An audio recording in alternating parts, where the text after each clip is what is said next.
Assalamualaikum warahmatullahi wabarakatuh.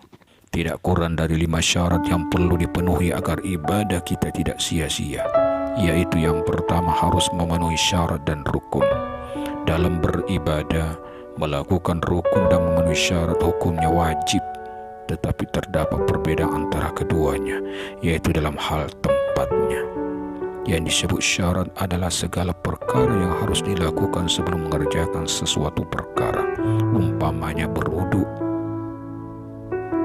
merupakan syarat yang harus kita kerjakan sebelum sholat. Rukun adalah segala perkara yang harus dikerjakan ketika melaksanakan suatu pekerjaan.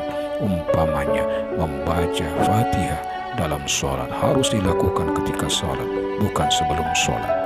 Kurang salah satu, baik syarat maupun rukun sholat, akan menyebabkan sholatnya tidak sah dan tidak akan diterima oleh Allah Subhanahu wa Ta'ala.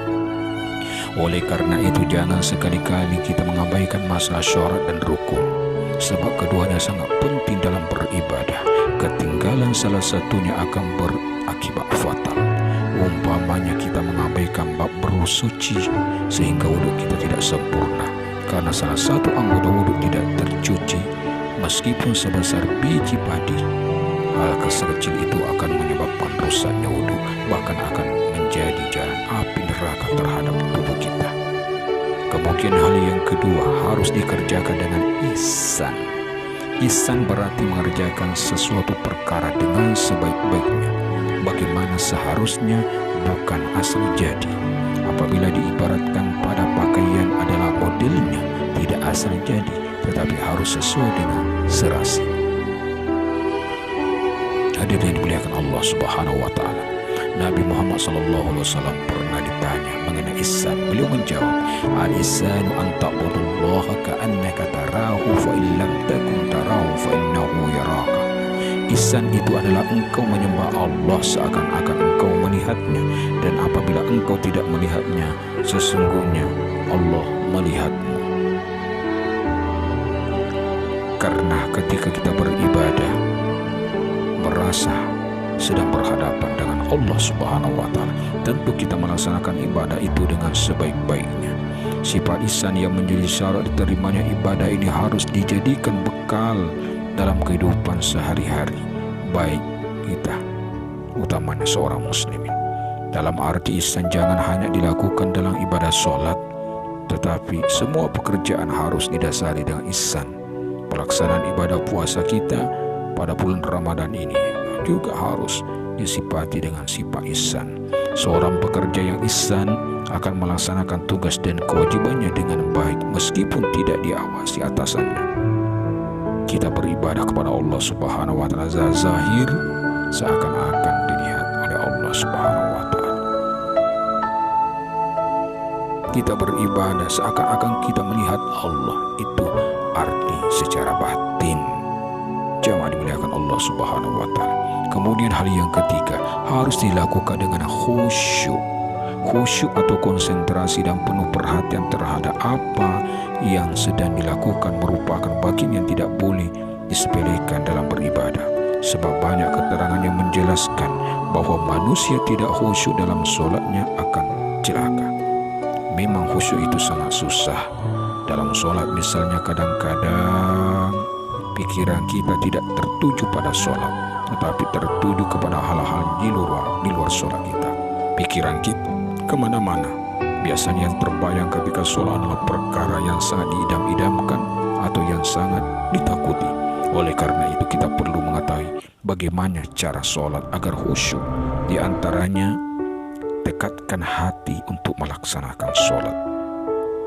Kemudian jangan sholat di atas saja yang penuh dengan tulisan dan gambar bergambar.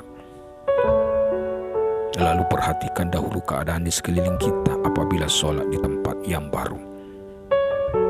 Jangan sholat ketika terlalu lapar atau haus. Demikian juga ketika ingin buang air. Hilangkan dahulu semua yang meragukan dalam fikiran, seperti kompor yang belum dipadamkan, pintu yang belum dikunci. Hal tersebut harus diyakinkan dahulu sebelum berangkat ke masjid maupun mushola. Kemudian mohon perlindungan kepada Allah dengan membaca A'udzubillahi minasyaitonirrajim sebelum sholat, sebab pada hakikat tidak khusyuk dalam sholat itu merupakan godaan syaitan. Kemudian yang keempat, harus diniati dengan ikhlas lillahi ta'ala.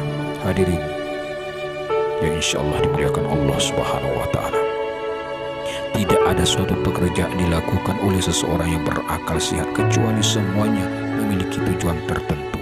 Tujuan itu bermacam-macam. Ada yang bertujuan hanya untuk keduniaan, ada yang untuk akhirat, dan ada yang untuk keduanya. Dalam beribadah, tujuan itu diatur dengan niat, sebab kita tidak diperintah beribadah kecuali dengan niat yang ikhlas, sebagaimana firman Allah Subhanahu wa ta'ala dalam surah Al-Bayyinah ayat 5, wa ma umiru illa liya'budullaha mukhlishina lahuddin. Padahal mereka tidak disuruhi kecuali supaya menyembah Allah dengan memurnikan ketaatan kepadanya dalam menjalankan agama. Oleh karena itu, niat merupakan pokok yang paling utama dalam menentukan nilai dan pahala ibadah yang kita lakukan. Marilah kita perhatikan sabda Rasulullah SAW yang artinya, sesungguhnya semua amal harus didasari niat, dan sesungguhnya niatnya daripada pahala setiap ibadah seseorang tergantung kepada niatnya.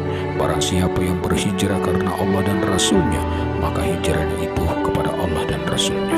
Dan barang siapa yang berhijrah karena dunia yang diidamkannya atau karena wanita yang akan dikawininya, maka hijrahnya itu terhadap apa yang menyebabkan dia hijrah. Hadirin yang dimuliakan Allah Subhanahu wa ta'ala, ibadah yang dilakukan dengan tidak didasari ikhlas karena Allah disebut riya. Riya itu sebagian dari musyrik, sedangkan kemusyrikan ada menyebabkan tidak diterima ibadah oleh Allah. Demikian Al-Fakir dapat sampaikan dalam tausiah ini, mudah-mudahan ada manfaatnya buat pribadi dan umumnya para saudaraku kaum muslim wal muslimat yang benarnya dari Allah Subhanahu wa ta'ala. Ketika ada kehilapan dan kesalahan itu dari pribadi ana sendiri, mohon dimaafkan dan terima kasih. Dan kepada Allah saya mohon ampun. Dakwahum fiha subhanakallahumma wa tahiyyum fiha salam wa akhiru da'wana alhamdulillahi rabbil alamin. Summa salam. Wassalamualaikum warahmatullahi taala wabarakatuh.